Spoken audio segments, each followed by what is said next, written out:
कोकणात आल्यानंतर चिकन वडे नाही खाल्ले तर काय खाल्ले? पहिल्यांदाच मी असा एवढा काहीतरी मोठा वडा बघतोय. किरवीच्या आकाराचा एवढा आहे vada.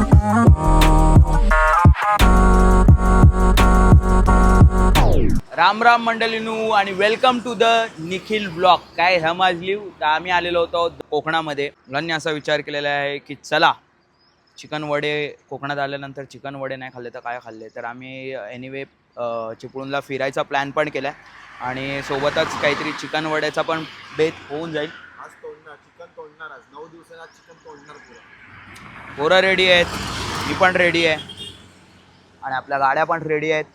So here we go. चला फिरूया कोकण विथ द निखिल. मुळात आज एक गोष्ट चांगली आहे की वेदर खूप सुंदर आहे, पाऊस पण नाही आहे, त्यामुळे फिरायला बरेच स्कोप आहे. लोकेशन वगैरे आरामात फिरू शकतो आपण. ठीक आहे, हा द्या, 2 द्यायचे आपले. तुला हवं ना हे? हां,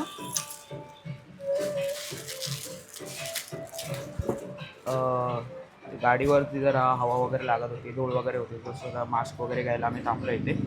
ते घेतो आणि पटकन रेडी होतो. मेन म्हणजे मी जॅकेट विसरलो आहे माझं. सो आता पावसाचं पण मला वाटतंय प्रमाण दिसतंय बाहेर. चल ते घेऊन टाक. चिपळूण 12 किलोमीटर. हो, कमाल वेदर, खूबसूरत माहोल.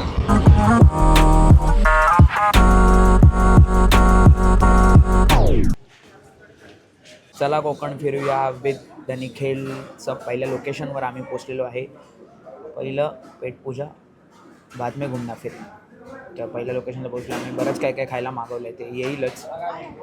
ही आले आपले चिकन वडे राईस प्लेट विथ वजिरी, विथ मंडळ्यांची मटन थाळी.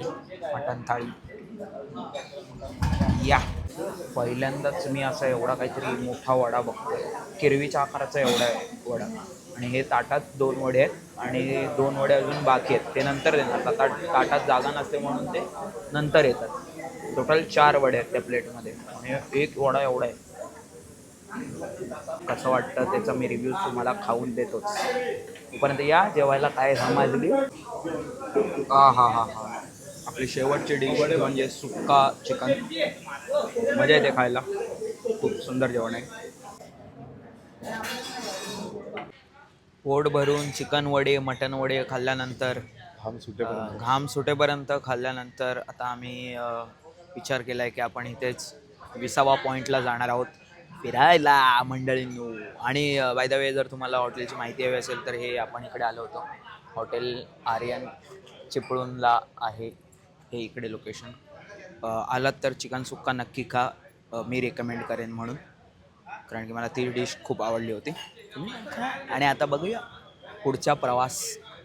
तर आता आम्ही पोचलेलो आहे लोकेशनला 20वा पॉईंटच्या इथे.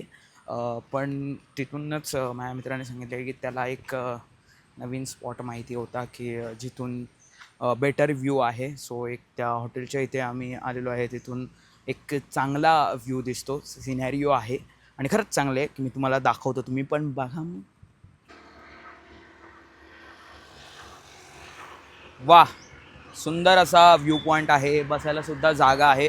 आणि विशेष म्हणजे हे त्यांनी परशुरामांचा धनुष्यबाण असा इथे लावला आहे, कारण की हा जो व्ह्यू पॉईंट आहे अख्खा तो परशुराम घाटात असल्यामुळे त्यांनी इथे ते धनुष्यबाण लावलं आहे त्यांचा. कमाल आयडिया, सुंदर. बसायला सगळ्यांना जागा आहे. इथून व्ह्यूची मजा घेऊ शकता, व्ह्यू बघा असा. आणि ही आहे आपली वशिष्ठी नदी, जी चिपळूण शहरामध्ये आहे. मेन असं आहे की जी आपल्याला ट्रेनमधनं पण जाताना हिच्याच साईडने जेव्हा चिपळूण येतं ते हिच्याच साईडने अख्खा रेल्वे ट्रॅक आहे. तीच ही वशिष्ठी नदी, तिचा हा व्ह्यू आहे, परशुराम घाटातला हा व्ह्यू.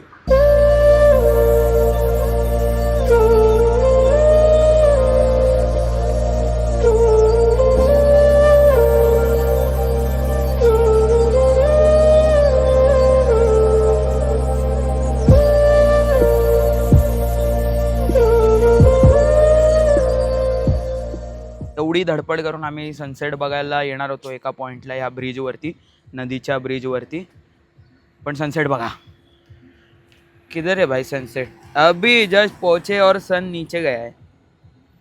आता जस्ट पोचलो आणि सनडाऊनर झाला आहे, म्हणजे सन या डोंगराच्या मागे जस्ट आत्ताच गेलं आहे, डोंगराच्या मागे आणि आम्ही डोंगराच्या पुढे.